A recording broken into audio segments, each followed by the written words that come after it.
श्री सुखदेव जी ने कहा, परीक्षित, जो बात तुमने पूछी है वही पूर्व काल में अपने सुख समृद्धि से पूर्ण घर को छोड़कर वन में गए हुए विदुर जी ने भगवान मैत्रेय जी से पूछी थी।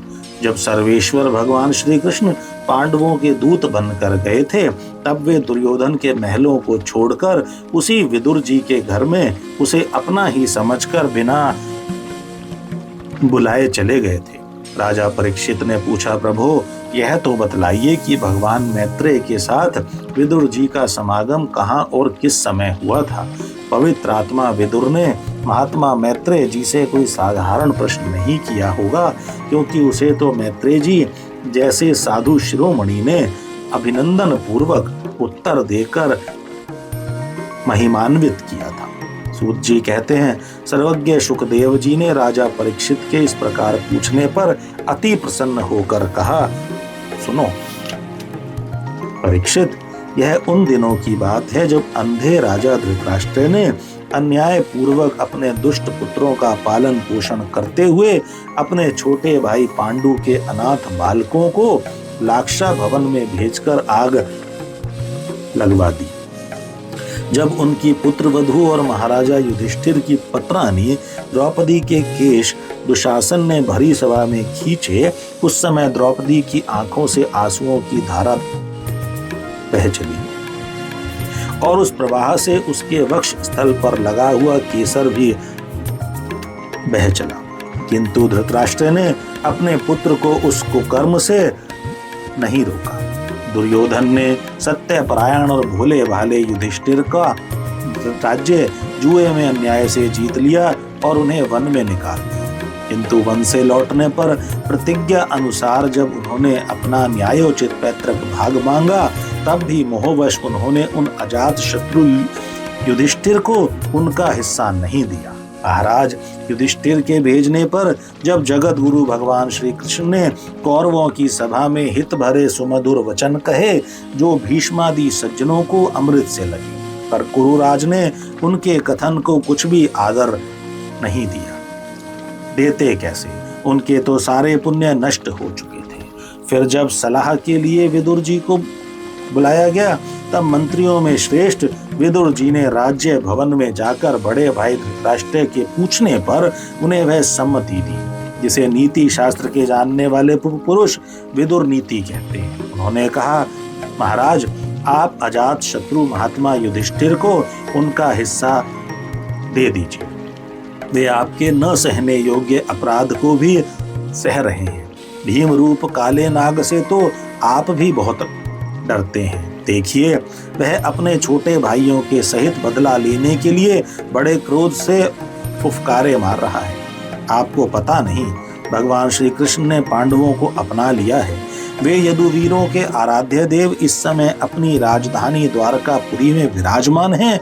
उन्होंने पृथ्वी के सभी बड़े बड़े राजाओं को अपने अधीन कर लिया है तथा ब्राह्मण और देवता भी उन्हीं के पक्ष में, जिसे आप पुत्र मानकर पाल रहे हैं तथा जिसकी हाँ में हाँ मिलाते जा रहे हैं, उस दुर्योधन के रूप में तो मूर्तिमान दोष ही आपके घर में घुसा बैठा है।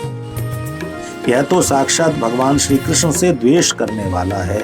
इसी के कारण आप भगवान श्री कृष्ण से विमुख होकर श्रीहीन हो रहे हैं। अतएव यदि आप अपने कुल की कुशल चाहते हैं तो इस दुष्ट को तुरंत ही त्याग दीजिए। विदुर जी का ऐसा सुंदर स्वभाव था कि साधु जन भी उसे प्राप्त करने की इच्छा करते थे, किंतु उनकी यह बात सुनते ही कर्ण, दुशासन और शकुनी के सहित दुर्योधन के होठ अत्यंत क्रोध से फड़कने लगे और उसने उनका तिरस्कार करते हुए कहा, अरे, इस कुटिल दासी पुत्र को यहाँ किसने बुलाया है? यह जिनके टुकड़े खा खा कर जीता है, उन्हीं के प्रतिकूल होकर शत्रु का काम बनाना चाहता है। इसके प्राण तो मत लो, परंतु इसे हमारे नगर से तुरंत बाहर निकाल दो। भाई के समान ही कानों में बाण के समान लगने वाले इन अत्यंत कठोर वचनों से मर्माहत होकर भी विदुर जी ने कुछ बुरा ना माना और भगवान की माया को प्रबल समझकर अपना धनुष राज द्वार पर रख वे हस्तिनापुर से चल दिए। कौरवों को विदुर जैसे महात्मा बड़े पुण्य से प्राप्त हुए थे। वे हस्तिनापुर से चलकर पुण्य करने की इच्छा से भूमंडल में तीर्थपाद भगवान के क्षेत्रों में विचरने लगे, जहाँ श्रीहरि, ब्रह्मा, रुद्र, अनंत आदि अनेकों मूर्तियों के रूप में विराजमान हैं। जहाँ जहाँ भगवान की प्रतिमाओं से सुशोभित तीर्थ स्थान, नगर, पवित्र वन, पर्वत, निकुंज और निर्मल जल से भरे हुए नदी सरोवर आदि थे, उन सभी स्थानों में वे अकेले ही विचरते थे। वे अवधूत वेश में स्वच्छंदता पूर्वक पृथ्वी पर विचरते थे, जिससे आत्मीय जन उन्हें पहचान न सके। वे शरीर को सजाते न थे, पवित्र और साधारण भोजन करते, शुद्ध वृत्ति से जीवन निर्वाह करते, प्रत्येक तीर्थ में स्नान करते, जमीन पर सोते और भगवान को प्रसन्न करने वाले व्रतों का पालन करते रहते थे। इस प्रकार भारतवर्ष में ही विचरते विचरते जब तक वे प्रभास क्षेत्र में पहुंचे, तब तक भगवान श्री कृष्ण की सहायता से महाराज युधिष्ठिर पृथ्वी का एक छत्र अखंड राज्य करने लगे। वहां उन्होंने अपने कौरव बंधुओं के विनाश का समाचार सुना, जो आपस की कलह के कारण परस्पर लड़ भिड़कर उसी प्रकार नष्ट हो गए थे, जैसे अपनी ही रगड़ से उत्पन्न हुई आग से बांसों का सारा जंगल जलकर खाक हो जाता है। यह सुनकर वे शोक करते हुए चुपचाप सरस्वती के तीर पर आए। वहां उन्होंने त्रित, उष्णा, मनु, पृथु, अग्नि, असित, वायु, सुदास, गौ, गुह और श्राद्ध देव के नामों से प्रसिद्ध 11 तीर्थों का सेवन किया।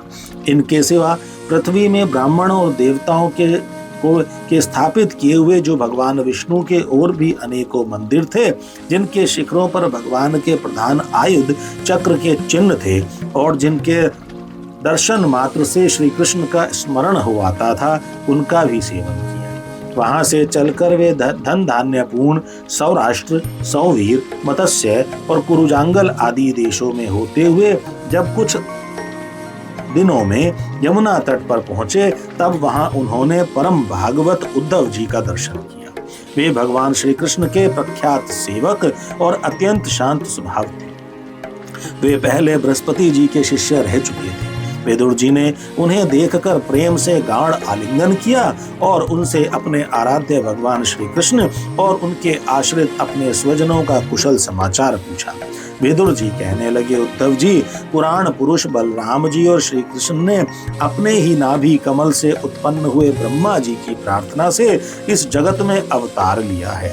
वे पृथ्वी का भार उतार कर सबको आनंद देते हुए अब श्री वसुदेव जी के घर कुशल से रह रहे हैं, है ना प्रियवर। हम कुरुवंशियों के परम सुहृद और पूज्य वसुदेव जी, जो पिता के समान उदारता पूर्वक अपनी कुंती आदि बहनों को उनके स्वामियों का संतोष कराते हुए उनकी सभी मनचाही वस्तुएं देते आए हैं, आनंद पूर्वक है न।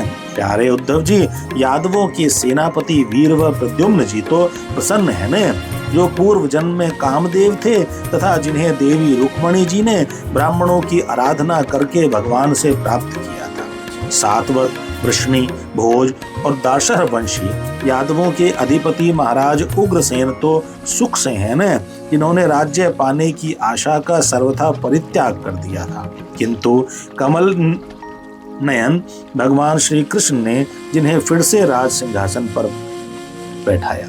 सौम्य, अपने पिता श्री कृष्ण के समान समस्त रथियों में अग्रगण्य श्री कृष्ण तनय सांब सकुशल तो है न।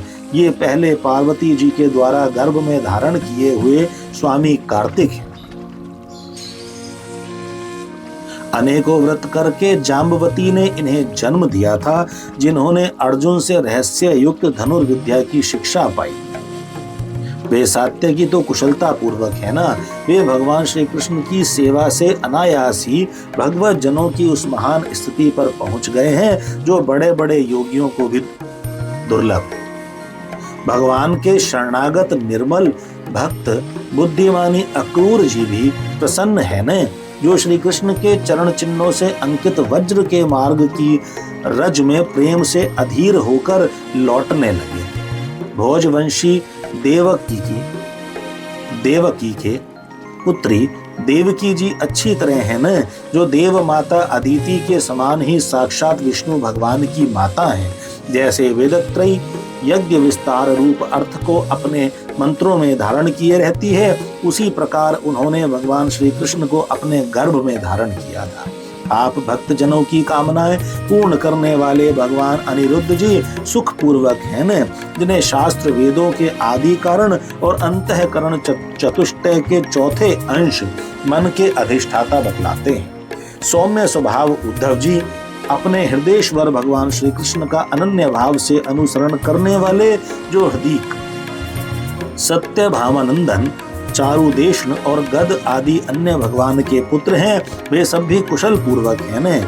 महाराज युधिष्ठिर अपनी अर्जुन और श्री कृष्ण रूप दोनों भुजाओं की सहायता से धर्म मर्यादा का न्याय पूर्वक पालन करते हैं न। मैं दानव की बनाई हुई सभा में इनके राज्य वैभव और दबदबे को देखकर दुर्योधन को बड़ा ढा हुआ था। अपराधियों के प्रति अत्यंत असहिष्णु भीमसेन ने सर्प के समान दीर्घकालीन क्रोध को छोड़ दिया है क्या? जब वे गदा युद्ध में तरह तरह के पैतरे बदलते थे, तब उनके पैरों की धमक से धरती डोलने लगती थी। जिनके बाणों के जाल से छिपकर किरात वेशधारी अतएव किसी की पहचान में न आने वाले भगवान शंकर प्रसन्न हो गए थे, वे रथी और यूथपतियों का सुयश बढ़ाने वाले गांडीवधारी अर्जुन तो प्रसन्न है न। अब तो उनके सभी शत्रु शांत हो चुके होंगे। पलक जिस प्रकार नेत्रों की रक्षा करते हैं, उसी प्रकार कुंती के पुत्र युधिष्ठिर आदि जिनकी सर्वदा संभाल रखते हैं, और कुंती ने ही जिनका लालन पालन किया है, वे माद्री के यमज पुत्र नकुल सहदेव कुशल से तो है न। उन्होंने युद्ध में शत्रु से अपना राज्य उसी प्रकार छीन लिया, जैसे दो गरुड़ इंद्र के मुख से अमृत निकाल लाए। अहो, बेचारी कुंती तो राज ऋषि श्रेष्ठ पांडु के वियोग में मृत प्रायसी होकर भी इन बालकों के लिए ही प्राण धारण किए हुए हैं।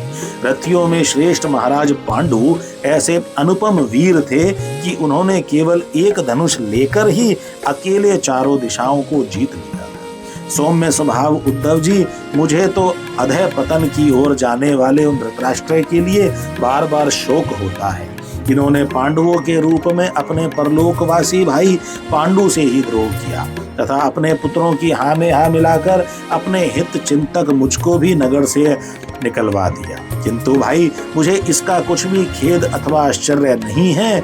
जगत विधाता भगवान श्री कृष्ण ही मनुष्यों की सी लीलाएं करके लोगों की मनोवृत्तियों को भ्रमित कर देते हैं।